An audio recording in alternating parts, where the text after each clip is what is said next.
Nagluluksa si Sharon Cuneta sa pagpanaw ng kanyang sister-in-law na si Dr. Donna Pangilinan.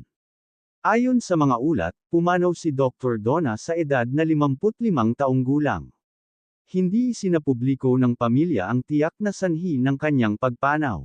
Sa kanyang pahayag, sinabi ni Sharon na napakahirap mawala ng minamahal na kapatid at humiling siya ng dasal para sa asawa ni Dr. Donna na si Gilbert at sa kanilang 4 na anak, pati na rin sa buong pamilya na dumaraan sa matinding pagsubok. Kasabay nito, nagluluksa rin si Ann Curtis at ang kanyang kapatid na si Jasmine Curtis Smith sa pagpanaw ng kanilang ama na si James Curtis Smith sa edad na 82. Ayon sa pamilya, ang kanyang pagpanaw ay naging tahimik at payapa. Hindi rin ibinahagi sa publiko ang eksaktong sanhi ng kanyang pagkamatay. Dahil sa mga pagpanaw na ito, maraming celebrity at kaibigan sa industriya ng showbiz ang nagpaabot ng kanilang pakikiramay at dasal kina Sharon Cuneta at Ann Curtis, bilang pakikiisa sa kanilang pagdadalamati.